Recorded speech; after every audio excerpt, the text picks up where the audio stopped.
Welcome to Bad Gear, the show about the world's most hated audio tools. Today we are going to talk about TI Snow. It is quite obvious why this menu-heavy, scaled-down and abandonware-reliant 2008 member of the otherwise revered Access Virus range made it onto this show, but it also raises an unsettling question. Has the market for electronic musical instrument become so irrelevant that this primordial Volca with a Napoleonic Complex is the final word in the history of one of the most successful synth families? Can it be that synths are over? At the first glance, winter is coming.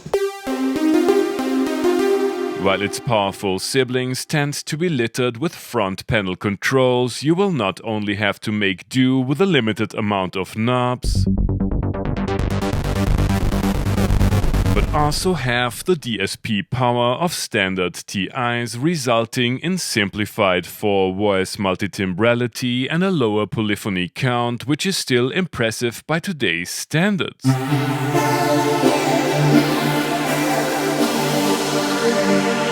It also depends on the complexity of your patch. And no, this is not a battery indicator. Basic filter tweaks and macro editing aside, you can indulge in 80s Rompler grade menu diving, which comes in an easy and a hard variety.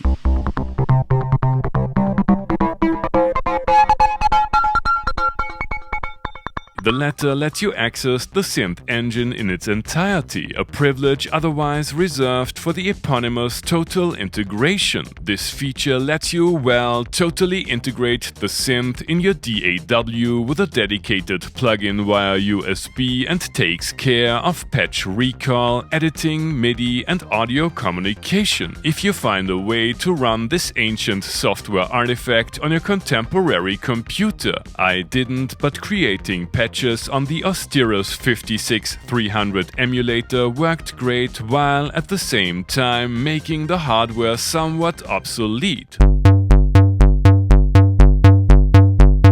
The synth itself is a 0-year sci-fi take on a Minimoog, based on 3 oscillators, 2 of which offer the full Monty, including traditional waveforms,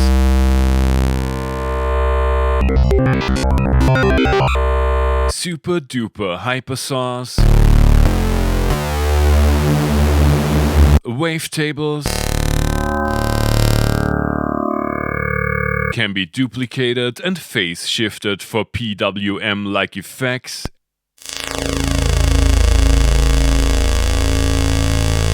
and put through the granular ringer in the grain and formant modes. Oscillator 1 and 2 are highly tweakable and let you add a lower octave. The more pedestrian third oscillator is no slouch either. Feel free to add noise. There's a dedicated punch parameter, juicy unison, ring mod,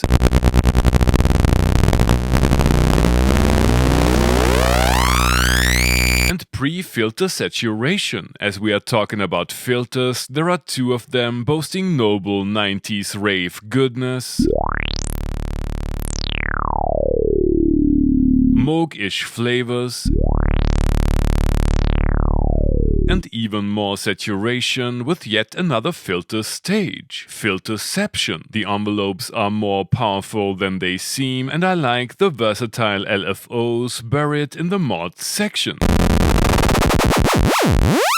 This is also where Access hit the modulation matrix, which is more fun to use in a software interface. All this is rounded off with a sequencer like Arpeggiator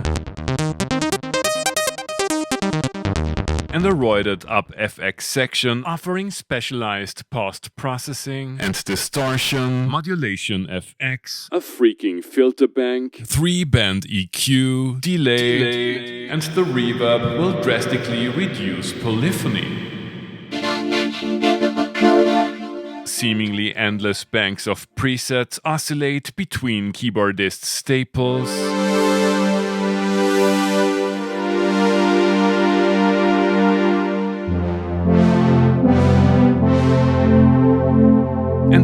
time stadium rave jams in various dance genres. Speaking of which, a factory preset most likely dedicated to the owner of this very synth, Florian Schreivogel of Global DJs, will forever grace the ROM of the instrument.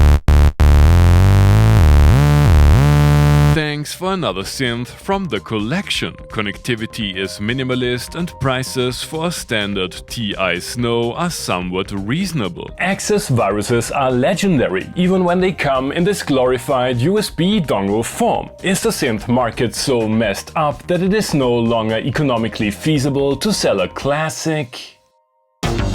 You have already heard Snow in today's intro tune. That was effortlessly brutal. Let's start this out with a few trademark virus sounds.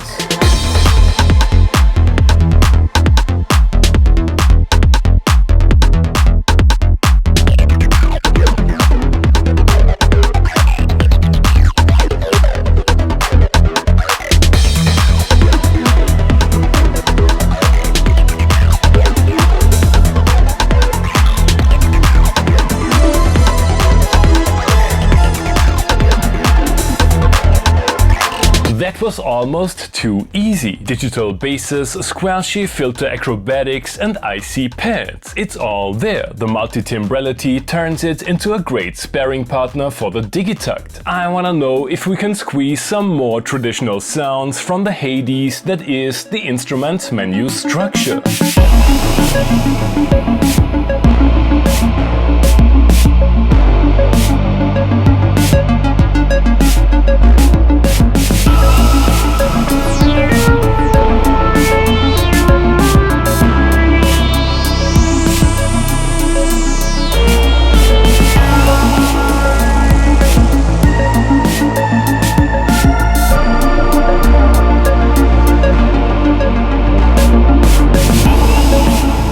That was pretty epic. Yes, the retro-futuristic virus sheen remains, but the synth engine can still hold up today. Menu diving is a PITA, but not as bad as I had anticipated. Time to bring it back to its comfort zone and use it for all sounds, including drums, in this proto-EDM Arpeggiator Dairy Farm and vintage trance Luna Park OST.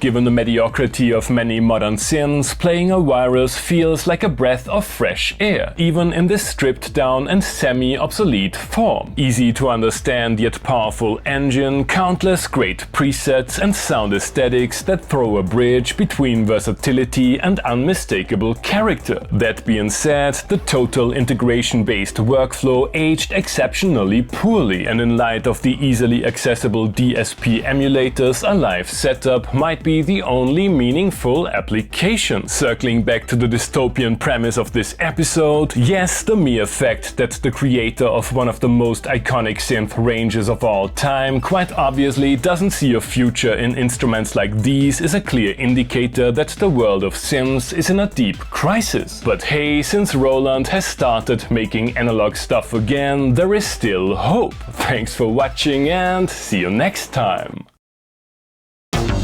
Hey guys, I hope you enjoyed the episode. Feel free to like, subscribe, become a patron and use one of the links down below to support the channel regardless of what your gas commands you to buy.